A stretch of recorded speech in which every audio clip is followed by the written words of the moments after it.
Dundee rejoined the big boys, the big dogs of Scottish football. Earlier this week, they defeated Kilmarnock in the Premiership playoff to join the top 12 teams in the country. And it got me thinking, Celtic, Dundee, America?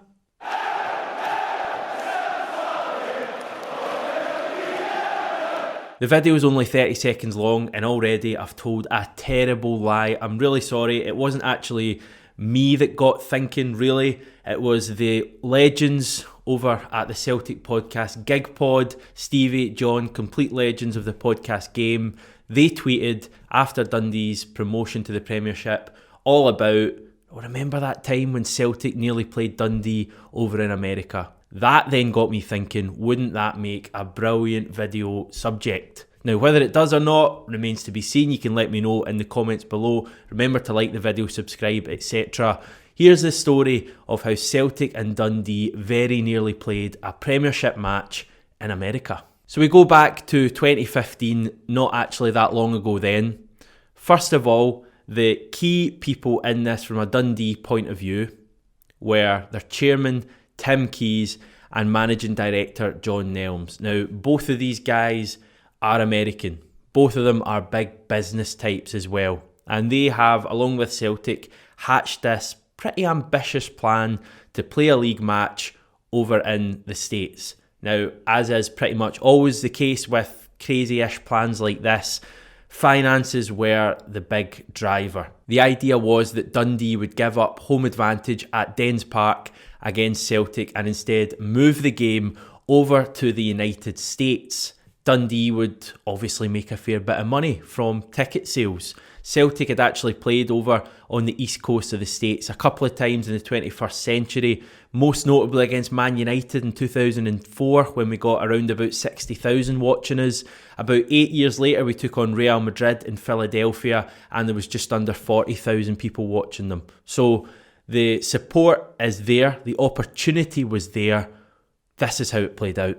It's worth pointing out that Scottish football has never really come up with an idea like this in the past. Now, they have down south. You'll probably remember the infamous 39th game plan, an idea to add on an extra week to the English Premier League season and play it in a far-flung country. I think Asia was the destination that they had thought of, but I may be wrong with that. Obviously loads of other plans as well. The most obvious example of a major league playing one of its games in a far-flung country is the NFL. They come to Wembley, I think, every season. There's also other examples in football, the Italian Super Cup, the Spanish Super Cup. They regularly play that event over in the Middle East or even Asia, for example. So the precedent was there. In May 2016, the Evening Telegraph claimed that plans were 85% of the way to completion. They had booked a date for the match. They had even apparently booked a stadium where the match would be played. Reports suggested that it would be played in Philadelphia at the 69,000 capacity Lincoln Financial Field, home of the NFL's Philadelphia Eagles. The game was set for March or April, just prior to the split.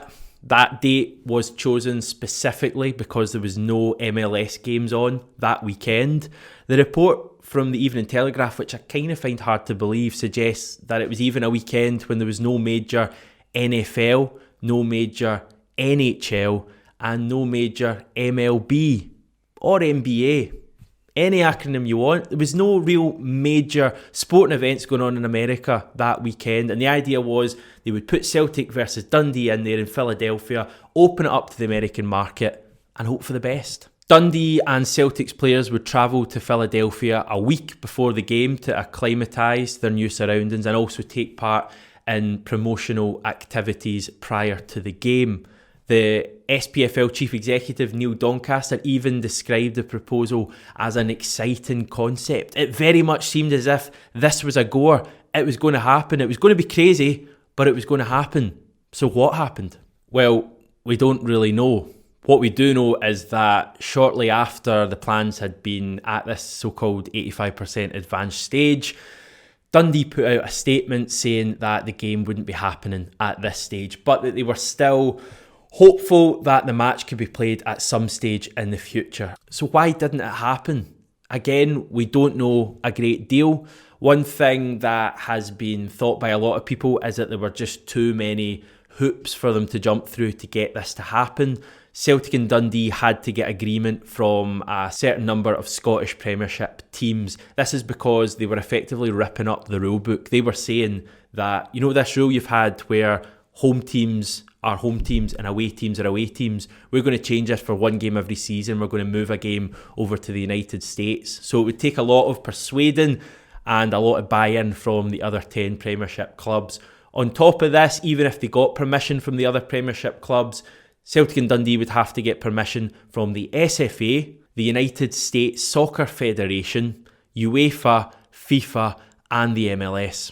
Scottish fans would obviously be massively disadvantaged by this. Dundee would have had to reduce season ticket prices to compensate supporters for the match being played in Philadelphia and not Dundee. Celtic fans probably wouldn't have been affected as much, but still there's a lot of Celtic fans that go to away games in Dundee that probably wouldn't be up for spending hundreds, maybe even thousands of pounds going to America, staying there for a few nights. So that's maybe another key reason why it didn't happen. But as I say, there's very little information online about why this didn't actually happen. There's lots of promising stuff saying this could happen, but when you actually search for stuff detailing why the move fell through, you're struggling a little bit. Could it be revisited in the future? Possibly. Can't say I'm a massive fan of it myself. I do feel that playing a Scottish League match over in America seems to devalue the competition a fair bit, I would say. I wouldn't compare it to the plans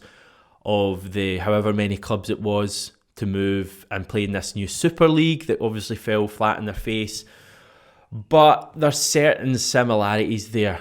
Going for money at the expense of integrity of competition, that would certainly be a major red flag for me. I understand why Celtic were keen for this to happen. It was a real opportunity for finances, but also to increase Celtic's global appeal. However, I think we can still do that latter bit by playing so-called glamorous friendlies over in the United States.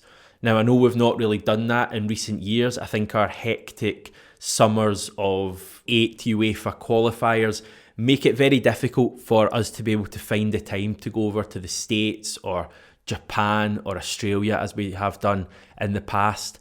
But it does seem like we're going to have fewer qualifiers from the season after next going forward. Possibly the winners of the Scottish Premiership will go straight into the group stage of the Champions League. I think if that was to happen, it would obviously be great news for a lot of reasons, but in this context, it may give Celtic the opportunity to be able to play abroad again, do what some of the English Premier League teams do, maybe go to Asia one season, go to Australia, maybe go to America more often than not. It would give us that opportunity. That's hopefully how I see the future going. Will we ever hear of this plan of Celtic playing a domestic crucial league match abroad? I think it's probably inevitable given the way football's going. I'm not a fan though. Right, let me know what you thought of this video. We're trying to do some different stuff on the channel and this video idea certainly fits into that. If you like the idea of going back into niche historical topics with regards to Celtic, then like the video, subscribe, let me know in the comments. Thankfully, I've earned a little bit of time off on the channel. It's been a long, grueling season. We've somehow got to the end of it. I've taken a week's break, so there'll be no videos going out on the channel over the next 8 or 9 days. But after that, I will return. We'll be ramping stuff up. Big coverage this summer of Euro 2020 with Scotland playing there for the first time in 23 years. Also, any huge Celtic news that breaks in that time, we will of course be covering it as well. But no videos for the next week. Hopefully you will subscribe to the channel in the meantime. We've got loads and loads of old videos to keep you entertained if you feel you're stuck. And if not, we'll speak to you soon.